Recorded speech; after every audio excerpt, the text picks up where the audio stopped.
Have you ever walked past your favorite houseplant only to see it drooping and yellowing? It's a sight that tugs at your heartstrings, especially if you've cared for it and watched it grow. Maybe it was once the pride of your windowsill, but now it looks tired and defeated. You might even feel a pang of guilt, wondering if you missed a watering or left it in the wrong spot. Its leaves hang limp, stems wilted and tired. But you're not alone. This happens to even the most attentive plant parents. Sometimes the soil is bone dry, other times it's soaking wet. The balance between too much and too little water can be tricky, and even experienced gardeners get it wrong. Maybe it's too much sun, not enough water, or the wrong pot. There are so many variables, and it can feel overwhelming. But remember, the real story is beneath the surface. The roots hold the key to your plant's recovery. Even when the leaves look defeated, the roots may still be alive, ready for a comeback. Focus on the roots, and your plant can thrive again. Roots are a plant's lifeline, quietly working beneath the surface to keep it alive and thriving. While we admire leaves and flowers, it's the roots that anchor the plant and fuel its growth. Roots draw water and nutrients from the soil, sending them upward to nourish the plant.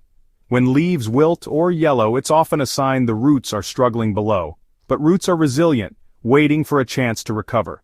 Give them a boost with a mild sugar or rice water solution. This simple step can revive your plant, restoring its health and bringing a glimmer of hope. Let's get practical. You'll need plain white sugar or rice water. Rice water is great. It's full of starches and minerals that benefit plants. For sugar water, mix 1 teaspoon of sugar into a liter of lukewarm water and stir until dissolved. Don't use too much sugar. A dilute solution is key.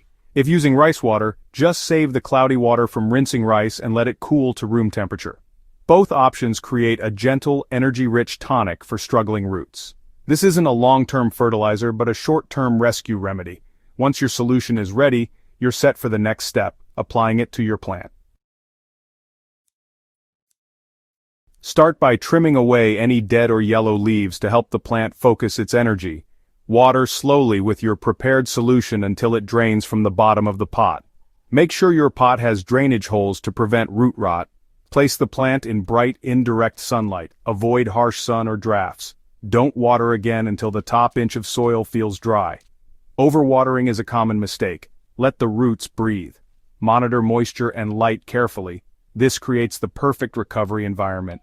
With patience, your plant can begin its journey back to health.